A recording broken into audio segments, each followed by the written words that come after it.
옆사람 인사합시다. 축복합니다. 성령 충만하세요.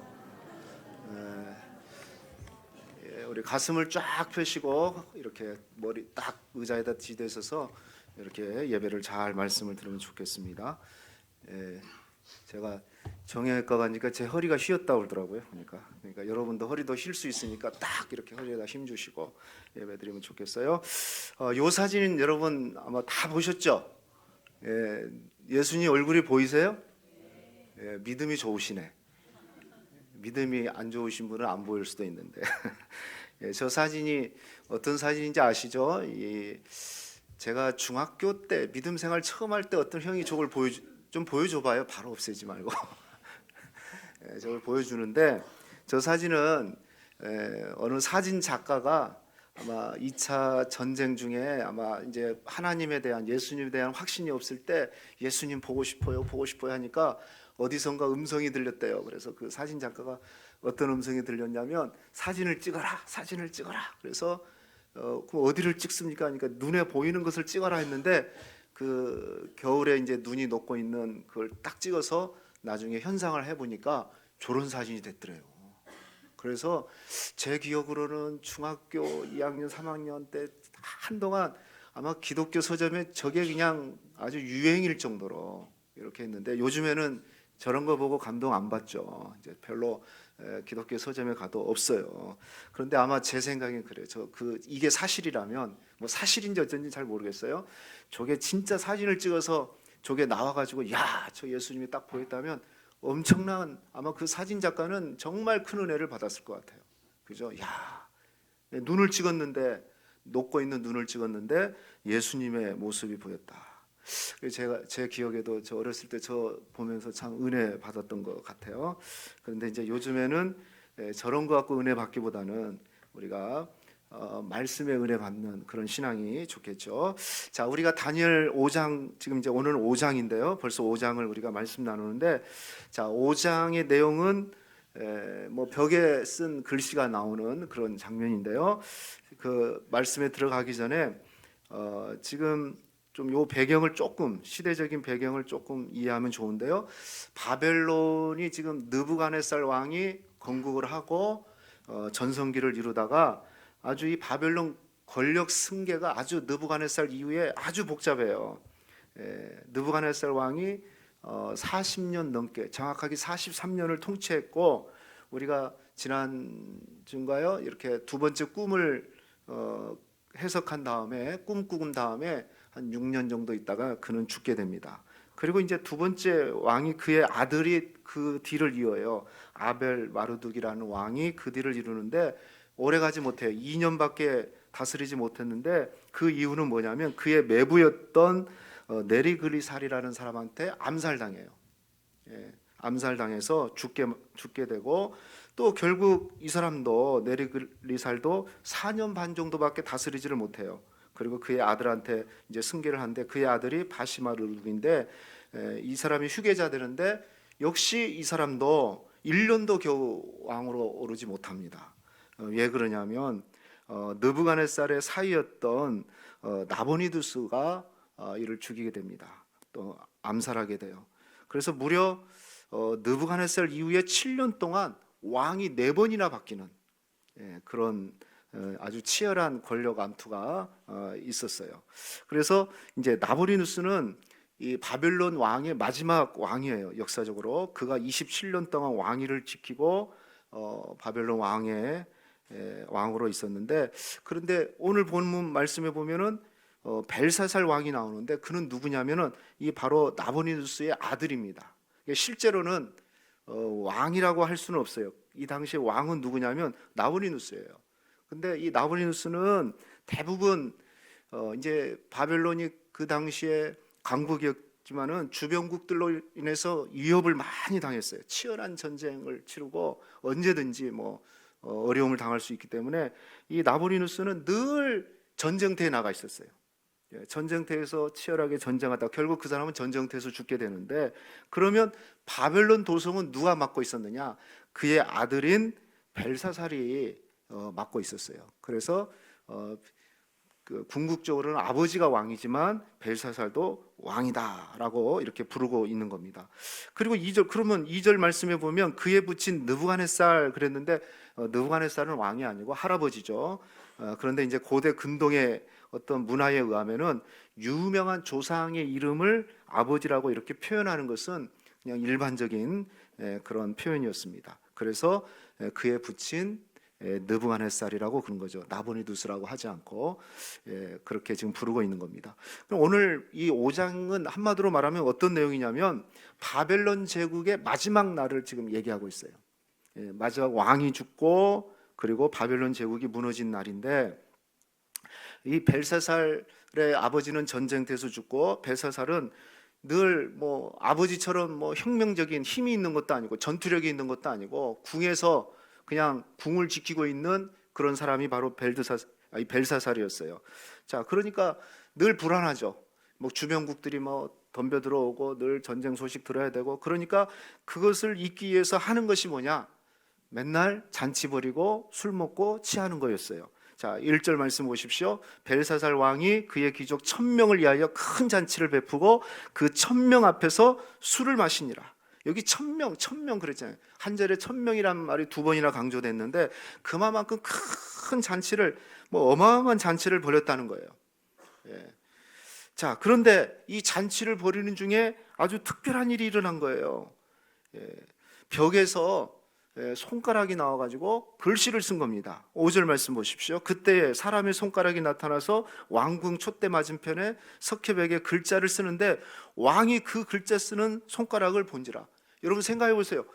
지금 1000명 모든 사람들이 궁에서 모여가지고 막 잔치를 벌이고 있는데 큰 손가락이 벽에 딱 나와가지고 어떤 글씨를 쫙쫙 쓰는 겁니다. 이걸 보면 어떤 생각이 들겠어요? 얼마나 놀랐겠어요? 얼마나 놀랐던지 이렇게 표현하고 있어요. 자, 6절을 우리 같이 한번 읽어봅시다. 시작. 이에 왕이 즐기던 얼굴빛이 변하고 그 생각이 번민하여 넓적다리가 마치 녹는 듯하고 그의 무릎이 서로 부딪힌지라. 갑자기 막 글씨가 나오니까 지금 막 얼굴빛이 확 바뀌어가지고 마음이 막 두려움이 생겼어요.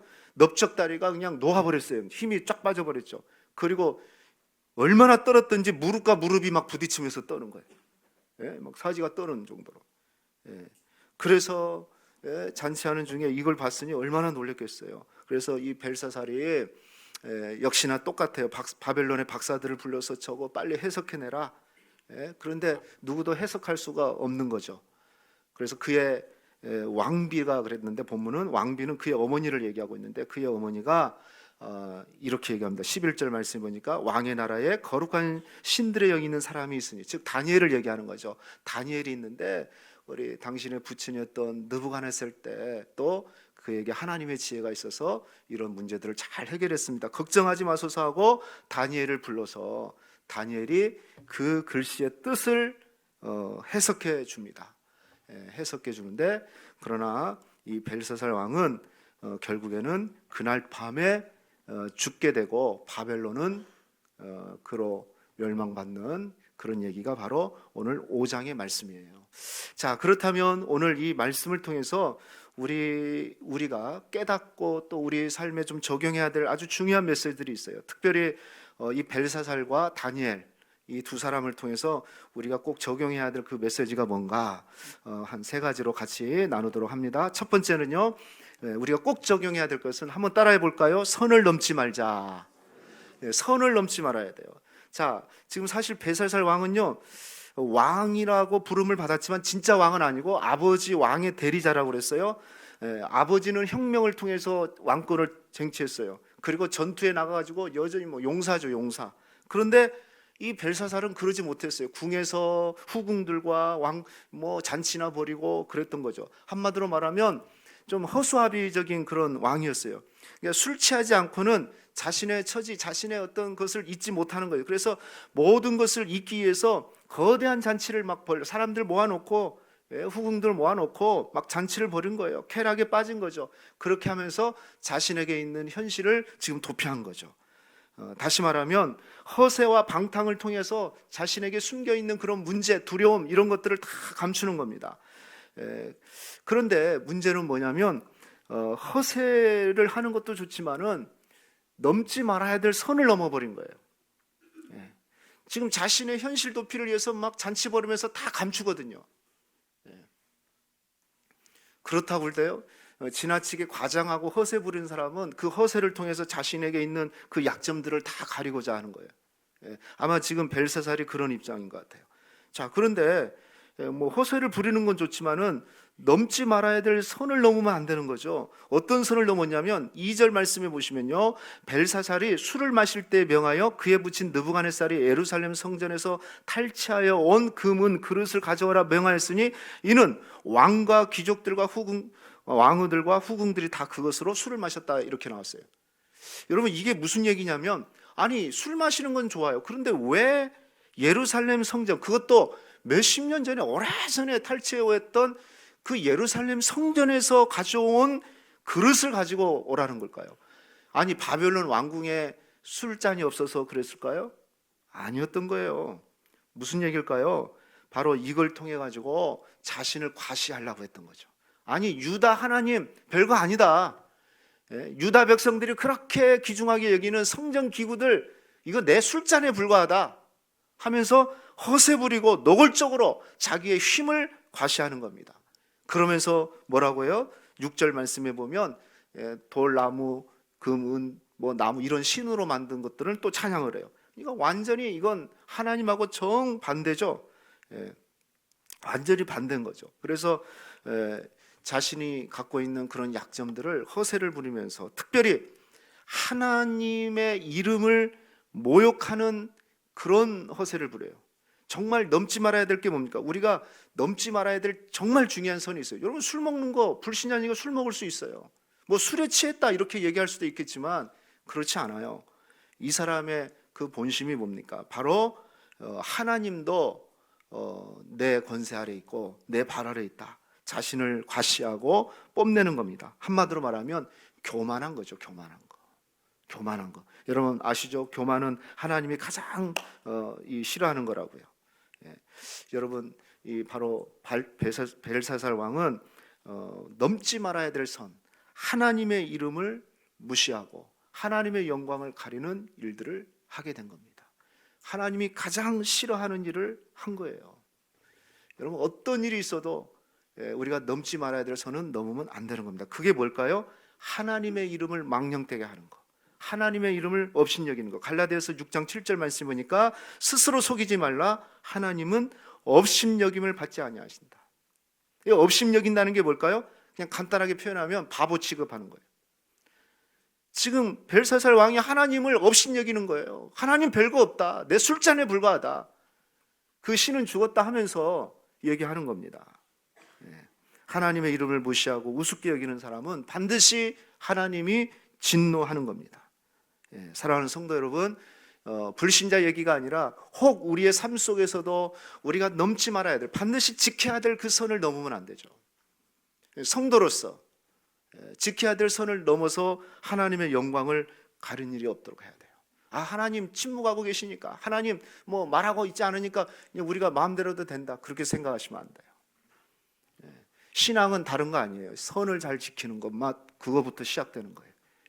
여러분, 믿음의 선을 잘 지키시기를 주님의 이름으로 축원합니다. 무엇보다도 하나님의 이름을 거룩하게 하는 것, 하나님의 이름을 욕되게 하는 그런 선을 절대로 넘으면 안 돼요. 그래서 하나님이 마치 없는 것처럼 바보 취급당하는 그런 일이 없도록 여러분들이 여러분의 일상에서 믿음을 잘 지켜내고 분명한 믿음의 선을 긋고, 아니야, 이것은 아니지, 이건 주님의 이름을 욕되게 하는 거야, 이걸 넘으면 내 믿음이 무너지는 거야, 그 선을 선명하게 그리고 지켜내시는 저와 여러분 되기를 주님의 이름으로 축원하겠습니다. 자, 두 번째 또 우리가 분명하게 알아야 될 것이 있어요. 그것은요, 알고도 죄를 짓면 안 된다는 거예요. 한번 해볼까요? 시작. 알고도 죄를 짓지 말아야 된다. 지금 보세요. 벽에 쓰인 글자 때문에 이 벨사살이 막 벌벌 떱니다. 무릎이 막 부딪혀서 떨 정도로 엄청난 충격을 받았습니다. 자, 이때 어머니가 도움을 받고 다니엘을 소개받습니다. 다니엘을 소개하죠. 왕이시여 걱정하지 마소서. 거룩한 신들, 이 나라에는 거룩한 신들의 영을 가진 사람이 있습니다. 바로 다니엘인데 그 사람은 느부갓네살 왕 때도 이 어려운 문제들을 다 해결해 줬던 지혜자들의 어른입니다 라고 11절 말씀에 이렇게 기록되면서 소개를 했어요. 그래서 다니엘 부르면 됩니다 이렇게 해요. 그래서 왕이 다니엘을 부릅니다. 벨사살이 다니엘을 불러가지고 이렇게 얘기해요. 13절 보십시오. 이에 다니엘이 부름을 받아 왕 앞에 나오매 왕이 다니엘에게 말하되 내가 나의 부왕이 유다에서 사로잡아온 유다 자손 중에 그 다니엘이냐 이렇게 묻는 거예요. 여기 말씀에 저는 가만히 묵상을 해보니까 내가 나의 부왕이 유다에서 사로잡아온 유다 자손 중에 그 다니엘이냐. 여러분, 다니엘이 어떤 사람이냐면 맞습니다. 포로로 잡혀온 사람이 맞는데 이 당시에 다니엘의 나이가 최소한 80살이에요. 최소한 80살이고 이미 그는 비록 포로의 신분으로 왔지만은 바벨론 왕궁에서 최소한 50년 정도 궁중 생활을 했어요. 성실하게 또 왕의 도움이 되는 사람을 한 거예요. 그런데 지금 딱 보니까 벨사살 왕이 너 포로지? 그래봤자 너 포로지? 아마 그런 뉘앙스가 지금 담겨져 있는 겁니다. 그러면서 한마디로 무시하는 거죠. 그러면서 이제 자기가 힘드니까 얘기를 합니다. 14절 16절 말씀 보니까 내 안에는 신들의 영이 있다고 그랬지. 너 참 지혜 있다는 거 내가 소식 들었는데 그거 한번 나한테 지금 얘기해줘라. 지금 글씨를 저걸 해석해줘라 이건데요. 16절 보십시오. 내가 내게 들은즉 너는 해석을 잘하고 의문을 푼다 하도다. 그런즉 이제 내가 이 글을 읽고 그 해석을 내게 알려주면 내게 자주새 옷을 입혀주고 금사슬로 내 목에 걸어줄 것이고 내가 셋째 권력자가 될 것이다. 아버지가 첫 번째고 자신이 두 번째고 자신 밑에 다시 권력을 주겠다고 한마디로 엄청난 약속을 한 겁니다. 자주새 옷을 입혀줬다는 것은 가장 존귀하게 여겨주겠다는 것이고 돈을 주겠다는 것이고 돈만 주는 게 아니라 권력까지 서열 3위로 올려주겠다고 얘기를 합니다. 그런데 다니엘은요 거절하죠. 사실 거절할 정도가 아니라 80 먹은 다니엘에게 그게 무슨 필요가 있겠어요. 아무 의미가 없었어요. 그러면서 중요한 다니엘은 중요한 얘기를 해주는데 어떤 얘기를 해주냐면 지난날의 역사를 쫙 얘기를 해줘요. 자, 18절부터 한번 보십시오. 18절 왕이여 지극히 높으신 하나님의 왕에 붙인 느부갓네살을 얘기해주고 있어요. 느부갓네살에게 나라와 큰 권세와 영광과 위엄을 주셨고 그에게는 큰 권세를 주셨으므로 백성들과 나라들과 언어가 다른 모든 사람들이 그 앞에 떨며 두려워했으며 보세요. 얼마나 느부갓네살에 힘이 있었는지 그런 임의로 죽이고 자기 마음대로 죽이고 살리고 높이고 임의로 낮출 수 있는 그런 권세를 가진 사람이었습니다. 그런데 20절, 자 20절만 같이 읽어봐요. 시작. 그가 마음이 높아지며 뜻이 완악하여 교만을 행하여 그의 왕위가 폐인바되고 그의 영광을 빼앗겼다. 엄청난 권세를 가졌지만 그가 마음이 높아지고 완악해서 또 교만하게 행해서 그 왕위를 빼앗기게 됐죠. 그리고 어떻게 됐습니까? 21절 말씀 보니까 사람 중에 쫓겨가서 그의 마음이 들짐승의 마음과 같았고 들나귀와 함께 살며 소처럼 풀을 먹으면서 이슬에 젖어서 살았다는 거죠. 지극히 높으신 하나님이 사람 나라를 다스리시며 자기 뜻대로 누구든지 자기 자리에 세우시는지를 알기를 이르나이다. 그래서 무슨 얘기냐면 한마디로 다니엘이 느부갓네살을 통해 가지고 지난날의 역사를 쫙 얘기해 주는데 이 바벨론의 왕 중에 느부갓네살은 왕 중의 왕이거든요. 건국왕이기 때문에 그의 권세가 대단했어요. 그런데 그도 결국 교만하고 하나님을 인정하지 못해서 소처럼 뜯어먹은 사실을 당신은 알고 있는 거 아닙니까? 그 역사를 쭉 읊어준 거예요. 그러면서 아주 중요한 얘기를 22절, 23절부터 얘기를 하는데요. 자, 22절 보십시오. 벨사살이여 왕은 그의 아들이 되어서 그것을 어떻게 하고요? 다 알고도 아직도 마음을 낮추지 아니하고 23절 도리어 자신을 하늘의 주제보다 높이며 그의 성전 그릇을 왕 앞으로 가져다가 왕과 귀족들과 왕후들과 후궁들이 그것으로 술을 마시고 그리고 나무 돌로 만든 신상들을 찬양하고, 도리어 왕의 호흡을 주장하시고 왕의 모든 길을 작정하시는 하나님께는 영광을 돌리지 않고 있습니다 하면서 아주 직선적인 얘기를 하고 있는 거예요. 옛날 할아버지였던 느부갓네살의 그 역사를 쫙 훑어줘요. 그가 대단한 왕이었어요. 대단한 권세를 가졌어요. 지금 당신과 벨사살 왕은 비교가 안 되는 힘을 가지고 있는데, 그도 교만해서 무너졌는데, 당신도 마찬가지다. 왜 그가 무너졌는지를 알고 있는 거 아니냐. 여러분, 사람은요, 역사를 통해서 배울 수 있어야 돼요. 과거의 실수, 실패를 통해서 우리가 배울 수 있는 것이 지혜자거든요. 근데 신기하게도 그걸 못 배워요. 잊어먹어요. 내 문제가 아닌 것처럼 생각해요. 그래서 정말 지혜로운 사람은 역사를 통해서 배우는 사람이에요. 과거의 내 실패를 통해서 배워야 돼요. 할렐루야. 그래서 그걸 얘기하는 거죠. 그런데 문제는 당신이 지금 더 교만해졌다. 근데 진짜 심각한 문제가 뭔지 아세요? 22절에 있는 말씀대로 이 모든 것을 당신은 다 알고도 그렇게 행하고 있다. 저는 다 알고도 이 말이 굉장히 이 말씀을 준비하면서 이렇게 제 마음에 다가왔어요. 다 알고도 파멸의 길로 지금 들어가고 있는 거. 여러분, 인간의 죄성이 얼마나 무섭습니까? 알고도 죄를 짓는 거예요. 알고도 죄를 짓는 게 인간이에요. 음주운전이 나쁘다는 것, 자신도 죽을 수 있고 다른 사람도 죽일 수 있는 살인 도구라는 것을 알고도 술 먹은 사람들은 운전 한다니까요. 그렇잖아요. 모르고 하는 게 아니에요. 알고 하는 거예요. 알고 하는 거. 어젠가요? 어느 유명한 배우가 뭐 마약을 해서 또 뭐 이렇게 지금 조사를 받는다, 그런 뉴스를 봤어요. 뭐 연예인들이 마약하는 거 종종 있고 뭐 특별한 거 우리한테 특별하게 다가오지 않습니다. 그런데 어제 얘기했던 그 배우는 뭐 유명한 배우기도 하지만 우리 노예 소속 교회의 장로님 아들이에요. 그리고 제가 잘 아는 목사님, 정말 좋아하는 목사님이 결혼 주례를 했던 분이고, 그걸 생각하니까 참 마음이 아프더라고요. 참 마음이 아파요.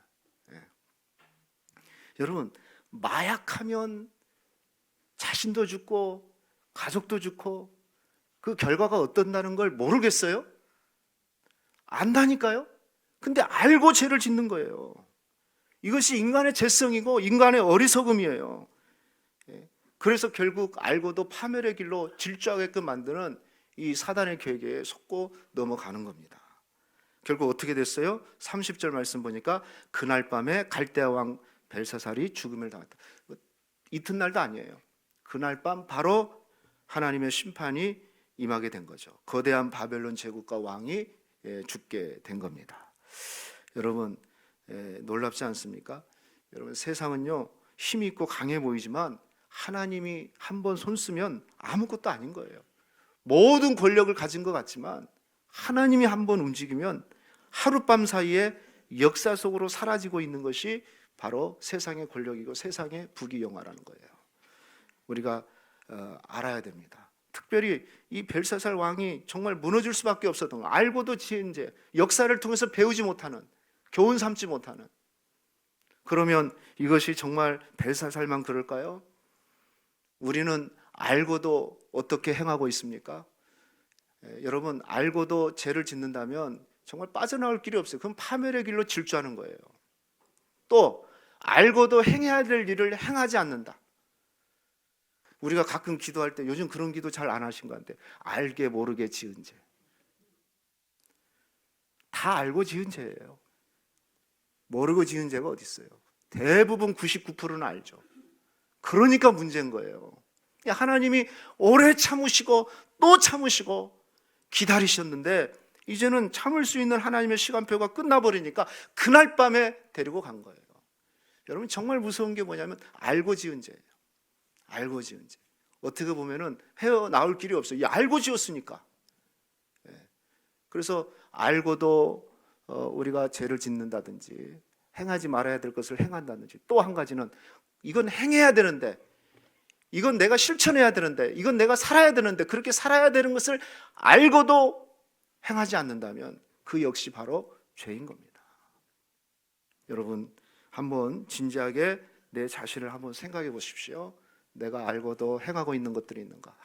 행해서는 안 될 일을 하고 있지는 않는가? 해야 될 일을 알고도 하지 않고는 있는가? 그러면 그건 심각한 죄라는 거예요. 우리는 이 사실을 깨닫고 돌이키는 축복이 있기를 주님의 이름으로 축원합니다. 돌이켜야 돼요. 하나님이 기다리고 있을 때, 하나님이 기회를 줬을 때 돌이켜야 돼요.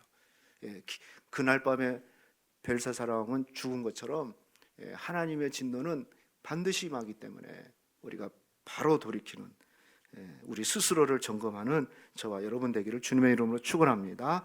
자, 마지막 세 번째는요, 오늘 말씀 통해서 우리가 꼭 알아야 될 것은, 앞에 두 가지는 벨사살을 통해서 우리가 받았다면, 세 번째는 바로 다니엘을 통해서 우리가 얻어야 될 교훈인데, 바로 세상의 보상, 세상의 상급보다는 하나님의 사명자로, 하나님의 메신저로 우리가 살아가야 된다라는 겁니다. 자, 앞에서 말씀드렸지만 다니엘 나이가 이 5장에 최소한 80이 넘었습니다. 그리고 공직 생활만 바벨론 궁에서 50년 이상 했었어요.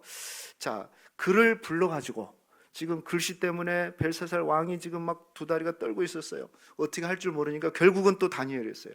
여기 성경에 재밌는 것은 지금까지 다니엘이 왕궁에 있었는지 없었는지는 기록되어 있지 않아요. 어쨌든 뭐 주변에 있었던 것은 분명하겠죠. 그래서 그를 불러와가지고 네가 이것을 해석하게 되면 어떤 복을 주겠다고 그랬습니까? 16절에 다시 얘기하죠. 자주색 옷을 입혀주고 금목걸이를 매어주고 그 다음에 세 번째 통치자로 삼아주겠다. 엄청난 것을, 그러니까 왕이 약속할 수 있는 모든 것을 약속을 했어요. 그런데 다니엘은 어떻게 합니까? 전혀 관심이 없어요. 자, 17절 보십시오. 다니엘이 왕에게 대답하여 이르되 왕의 예부는 왕이 친히 가지시고 왕의 상급은 다른 사람에게 주십시오. 그럴지라도 내가 왕을 위하여 이 글을 읽으며 그 해석을 하리라. 그러니까 다니엘은 전혀 상급에 관심이 없어요. 아니 80이 되신 분이 무슨 상급, 무슨 권력에, 더구나 이 바벨론 왕궁에서 뭘 50년을 이미 살았는데, 그곳에 있었는데, 한마디로 말해서 거부한 겁니다. 세상이 주는 그 상급을 거부한 거죠. 그리고 거부할 정도만 아니고 이제 그 후에 아주 중요한 메시지를 전한 거죠. 그 중요한 메시지가 뭡니까? 바로 느부갓네살 왕을 통해서 교만에 빠진 그 결과, 당신도 지금 똑같이 교만하고 있고 더구나 알고도. 그래서 여러분 보세요. 우리가 4장이나 2장 느부갓네살에게 다니엘이 꿈을 꿔주면서 얘기할 때는요, 회개할 기회를 주고 자비를 베푸는 메시지들이 담겨져 있어요. 여러분들이 다시 한번 보시면 회개하세요, 돌아오세요, 긍휼과 공의를 베푸세요. 그러면 하나님, 그리고 느부갓네살 왕은요 또 그렇게 해요. 하나님을 찬양할 기회를 줘요. 그런데 벨사살 왕은요 그럴 만한 시간적 여유가 없어요. 그런 게 없었어요. 그냥 그의 교만을 선포하고 그의 교만을 얘기하고 있는 겁니다. 저는 여기서 아주 중요한 게 있어요. 우리 그리스도인들이 어떻게 살아야 될 것인가? 바로 그리스도인들은요 세상의 상급과 세상이 주는 그 보상에 의해서 움직이는 성도들이 아니라는 거죠. 다시 말하면 세상이 화려하게 차려놓고 잔치상 벌여놓고 유혹하는 그 잔치상을, 그 잔치상이 올바르지 않다면 거부할 수 있는 그런 믿음이 필요해요. 그리고 담대하게 우리는 하나님의 복음, 하나님의 메신저가 되어서 말씀을 선포해야 돼요. 사람의 눈치, 세상의 눈치 따라가는 인생이 아니라 하나님을 기쁘게 하는 인생으로 우리가 살아야 된다는 거죠. 갈라디아서 1장 10절 말씀 보니까 이제 내가 사람들을 좋게 하랴 하나님께 좋게 하랴, 사람들에게 기쁨을 구하랴. 내가 지금까지 사람들의 기쁨을 구하였다면 나는 그리스도의 종이 아니니라. 아마 바울의 중심이었을 거예요. 사람들에 의해서, 즉 세상이 차려놓은 잔치상에 유혹돼 가지고 끌려가는 인생 아니고 하나님의 영광을 위해서, 하나님이 주신 말씀을 위해서 살아가는, 즉 하나님의 부르심과 사명을 붙들고 사는 인생을 살아가겠다라는 거예요. 오늘 저와 여러분도 그런 결단이 있기를 주님의 이름으로 축원합니다. 그냥 조금 세상에서 잔치상 벌리고 이리 와 오면 그냥 거기에 현혹돼 가지고 쭉 가고 예배 놓치고 주일 놓치고 그것이 좋다고 따라가는 그런 인생 살지 말고 하나님의 말씀에 붙들려서 살아라는 겁니다. 여러분, 그런데요, 여기 보면 우리가 아는 대로 벽에 쓴 글씨가 도대체 뭐길래? 자, 25절 말씀 보십시오. 기록된 글자는 이것이니 곧 시작 메대 메대 데겔 우바르신이라 그랬어요. 자, 이건 알아본데요, 이걸 해석하면 그거예요. 메대는 세마다는 뜻이고 데겔은 저울에 달다는 뜻이에요. 그리고 우바르신은 나누어지다는 그런 뜻이에요. 이것을 정리하면 이런 거죠. 셈을 해보니까, 셈을 해서 저울을 달아보니 기준치가 모자라서 결국에는 나눠진다, 이런 뜻이에요. 한마디로 말하면 하나님의 기준에 미달되었다. 하나님 기준에 미달되었다. 즉 바벨론과 왕에 대한 하나님의 심판문, 판결문이 바로 이겁니다. 메대 메대 데겔 우르바신. 너 하나님이 심판문을 내는데 너 내가 세고 또 세고, 그래서 결국 정말 참고 또 참아서 너 한번 저울에다 달아봤는데 너 도저히 그거 갖고 안 되겠다. 무게 달아보니 안 된다, 이거예요. 여러분, 지금까지 하나님이 참고 참았는데, 그리고 그의 아버지를 통해서도 역사적으로 보여주고 있는데 벨사살 왕은 돌이키지 않았어요. 도리어 더 알고도 교만한 일을 행한 거죠. 우상을 섬기고 우상을 찬양하는 일을 했어요. 하나님의 이름을 모욕하는 일을 했어요. 그리고 결국에는 파멸의 길로 질주하게 된 겁니다. 하나님은 이 부분에 대해서 심판을 하신 겁니다. 저는 이 말이 결코 불신자들에 대한 얘기가 아니라고 생각을 해요. 여러분, 만약에 하나님이 우리에게 우리의 무게를 단다고 그러면 어떨까요? 하나님께서 저울을 가져와서 우리의 무게를 다는 거예요. 몸무게 말고, 몸무게 말고요. 우리의 헌신의 무게, 사명의 무게, 우리의 기도의 무게, 하나님이 주신 우리의 직분의 무게를 단다면, 과연 그것을 셈하고 저울에서 단다면 과연 기준치가 충분히 될까? 죄송한 표현이지만 겉으로 보기에는 화려하고 단단해 보이고 무게 있게 보이고 정말 괜찮아 보이는데, 속빈 강정처럼 실제로 저울에다 달아보니까 기준치에 도달하지 못하는 겁니다. 그러면 어떨까요? 그러면 하나님께서 심판하시는 거죠. 여러분, 그냥 넘기지 마십시오. 옛날 벨사살 왕 얘기라고 한다면 우리가 성경을 읽을 필요가 없는 거죠. 오늘 우리를 향한 메시지예요. 세상 것, 세상이 차려놓은 밥상 따라가고 잔치상 따라가고 유혹 따라가서 정말 하나님의 사람으로서, 하나님의 부르심을 받은 사람으로서 살아가지 못한다면, 하나님께서 어느 날 저울을 댈 때 기준치에 미달돼 가지고, 지금 사람들 눈에는 와, 멋있어 보이고요, 괜찮아 보이고요, 무게 있게 보이고요, 근엄해 보이고요, 믿음 있어 보이는데 실제 하나님의 저울에는 도달하지 못하는, 만약에 그날이 온다면 여러분 어떻게 할 겁니까? 어떻게 할 거예요?